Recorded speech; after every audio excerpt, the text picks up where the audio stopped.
Good evening, everyone.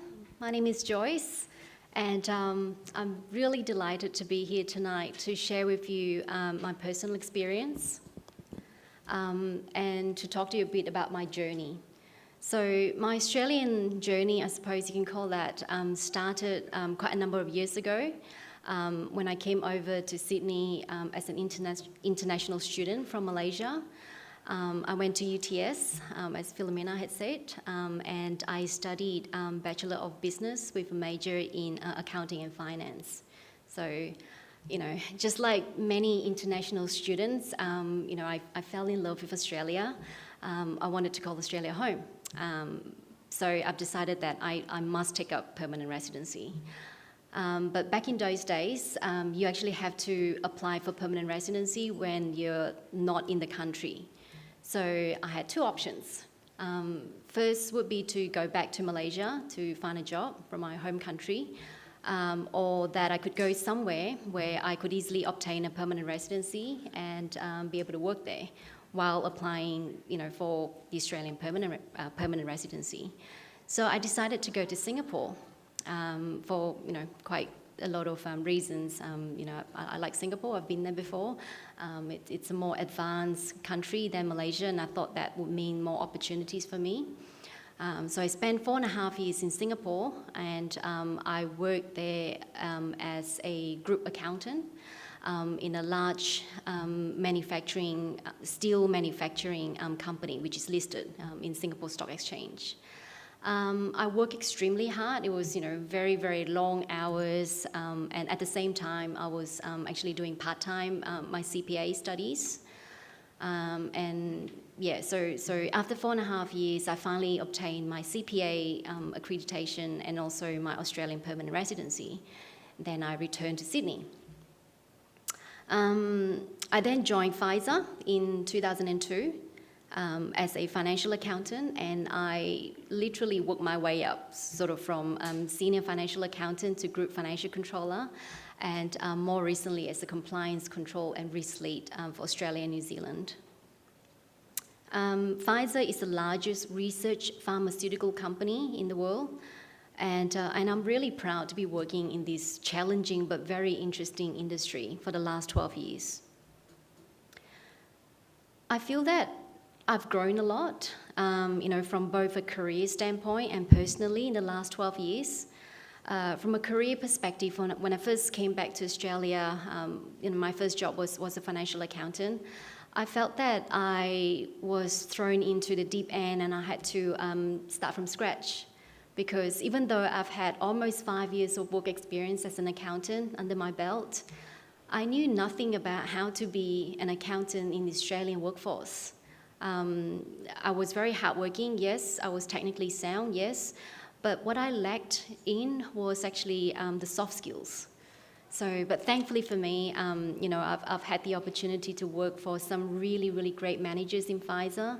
And from them, I learned to, have built my self-confidence, to have an opinion, to actually voice the opinion when I need to be brave enough to have, challenging and fierce conversations when the situations call for, to be able to blend into a team, environment. And so in 2006, I was promoted to become the group financial controller. And at that time, Pfizer had actually become a $2 billion company. And as you can imagine, with a large company, it comes with that the level of complexities that a big company would bring, and it was a very challenging time for me, and I actually experienced the greatest change in my career at that point. I felt that I had to morph very quickly from a worker bee mentality into a leader. There was certainly a lot of expectations on me to perform. I'm no longer allowed to just sit back and voice my opinion once in a while. I actually was looked upon to make decisions, to influence the outcome of projects, to lead projects. It was a very stressful environment, it was high energy, lots of pressure, but guess what? I actually really enjoy that. That's something that I found about myself. I actually do thrive in change. And I know a lot of people say that, change is the only constant these days. But at Pfizer, I can tell you it is true. Like in the last 12 years that I've been with Pfizer, I think I've worked on 2 major projects every year, be it an acquisition or divestiture or restructuring, systems upgrade, offshoring, you name it, I probably have done something like that before. So Pfizer keeps me really challenged, and I love it, and I can't stand it when things are too mundane and too quiet. So about 2.5 years ago, I was promoted to my current position, which is Compliance Control and Risk Lead for Australia and New Zealand. I'm responsible for the oversight of Pfizer's risk profile from a financial reporting perspective. I also perform monitoring activities for the Foreign Corrupt Practices Act, or FCPA, which is basically the US anti-corruption, anti-bribery legislation. So it's around about that time that I thought to myself, right, I think it's time that I upskill myself and update my knowledge and expand some of the skills that I know now to include more of what I'm doing. So I need to learn more about corporate governance. So about 3 years ago, much like yourselves tonight, I was seated on the other side and I was listening in, to people presenting on the postgraduate information night, and I was deciding in my head, what sort of courses should I do, what would complement my existing skill set, and what would help me to propel me to the next level of my career. It was a very easy decision to go with Macquarie Uni. I mean, Macquarie Uni has an excellent reputation, and I've spoken to a lot of people, colleagues and friends who've attended Macquarie Uni, and have all had really good feedback about the university. So I had no doubts that a master's degree from Macquarie University would be the thing that will help me get to the next level of my career. So my main motivation, right, for doing the postgrad course is that I'm hoping that it will secure me a job in the Pfizer head office in New York. It has been a dream of mine to be able to work and live in the Big Apple for quite some time now. But I also know that it's very, very challenging. It's very competitive, especially when it comes to more senior roles in the head office. So I'm actually hoping that, with a master's degree from a reputable university would actually improve my chances of landing, one of those sought-after roles in New York. So wish me luck. So as Philomena had alluded to, this is my last semester at Macquarie Uni, and it's been a tremendous experience.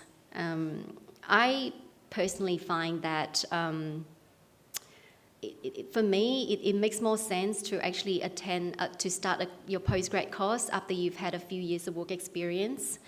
I feel that it certainly worked for me because, and I really speak from the heart when I say that I actually am able to apply the knowledge that I've acquired from my coursework into my work.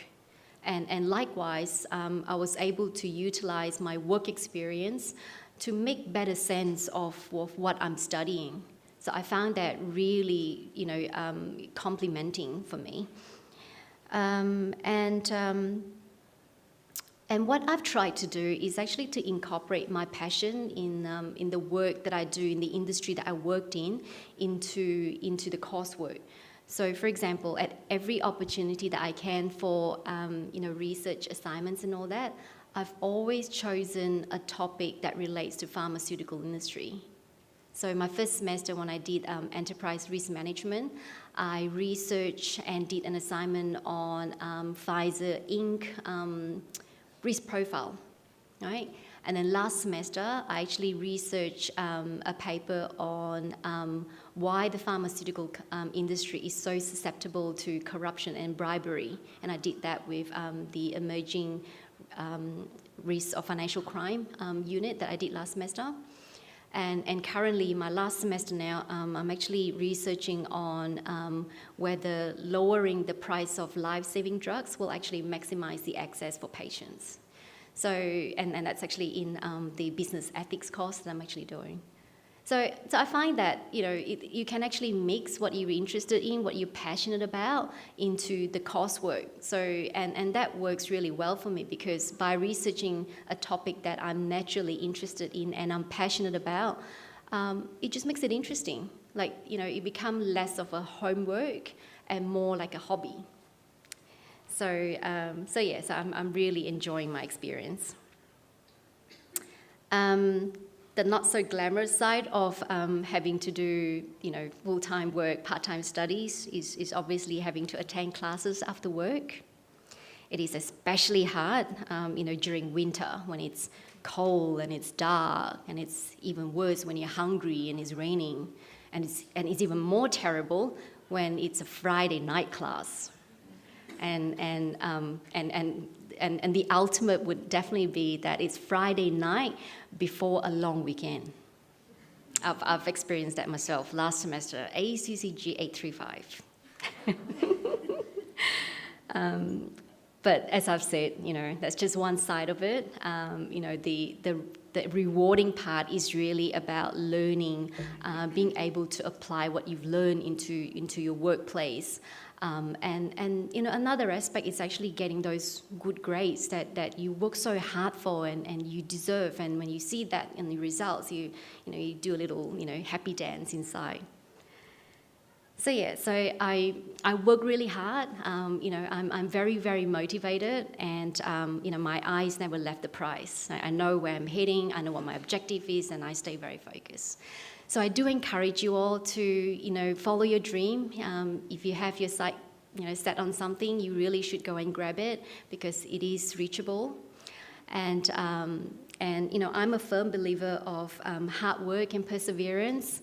And where there's a will, there's a way. So all the best to you guys. I hope you do find what you're looking for, and the course that you choose will ultimately lead you to where you want to go to. Thank you.